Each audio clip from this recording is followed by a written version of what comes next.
hayi nje emnyama ngiyathemba niyaphila. No bafethu ngithi nama ake ngidlule nje la kade ngibuka ama video la ku TikTok abafethu bekhomenta ngendaba yange weekend kakhulukazi le manifesto ye MK. Nami sengithi nje ake ngifake nje omncane umbono nami engiubonayo njengomuntu wasemzansi lapho omnyama. Cha bafethu asivumeni nje bafethu ukuthi kahle kahle sageja ngwala kahle kahle. Izwe ilethu kahle kahle. Kodwa ke kwase kuba nendlela abelungu abenza ngayo izinto ukuthi izwe ligcine liwele ngakubona ngendlela ezithize. Kodwa ubukeke sengathi liphethwe abantu abamnyama. Ngiyabona bafuthu leli yakhehla leliyana kuThuzuma. Kahle kahle lifuna usikhiphe ebuqileni bafethu. Mina ngendlela engibuka ngayo. Mina bafuthu bengiwuthanda uPhongolose uqamba mama. Phongolose bengiwuthanda futhi angikaze ngilivotele iqembu ngiphatha uPhongolose. Kodwa mina this time futhi ngizovotela MK mina. Nginezathu zalokho bafethu ngoba kukhona into engicacelayo manje ukuthi kahle kahle nalabantu abaphethe beANC abathi baphethe kahle kahle abaphethe kahle kahle. Kunomuntu noma kunabantu la ababa remoteayo ukuthi yiphi indlela kufanele ba-operate ngayo. Thina siyavota, thina sifuna ukuthi sikhululeke. Kodwa ayikho into esiyitholayo ngalokho.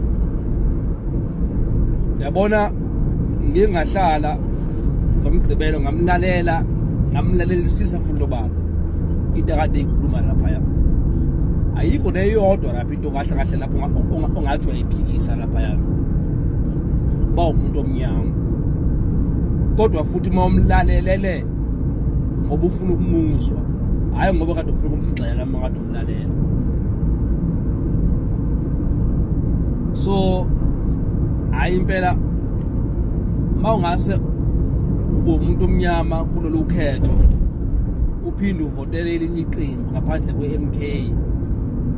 Hayi mina ngabona ukuthi hayi cha kahle kahle nengqondo yakho idinga ukulungiswa ibe right. Ngoba kahle kahle ayikho into efuna uZuma ngaphandle kokuthi kukhululeke umuntu omnyama ezweni lakhe.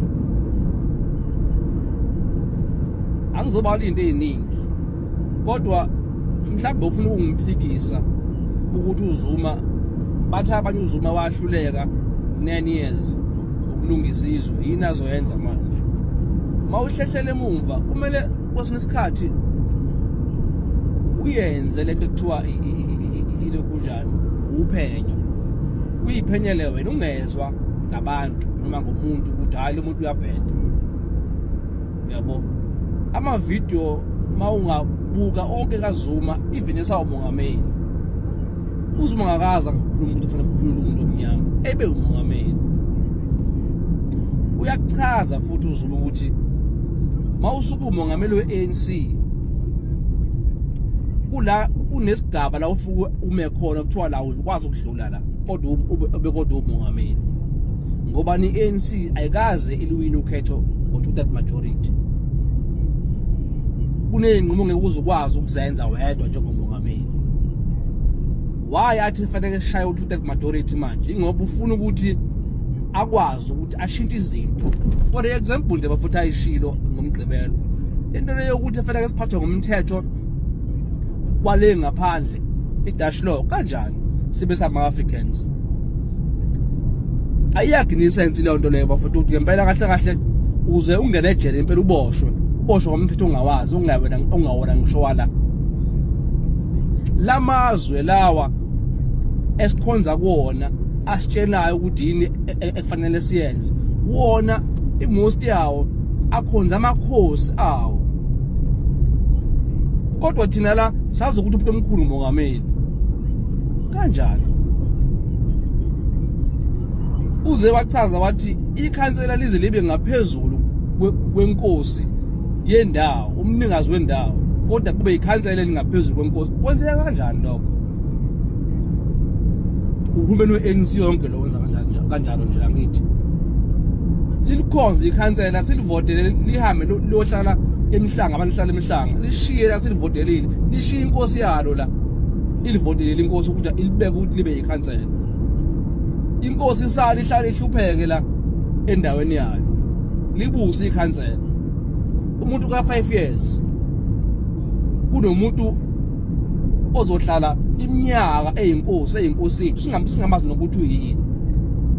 Isithunzi sakhe sishonise isithunzi sakhe.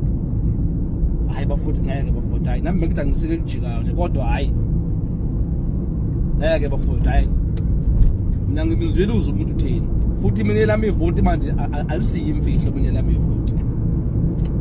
Futhi nginesifiso, futhi nami ngiyathandaza kuNkulunkulu kumvelinqanga kumathonga onke alelizwe ukuthi ngempela alibuye izwe labantu abamnyama. Ngiyabonga amathithokazi amahle.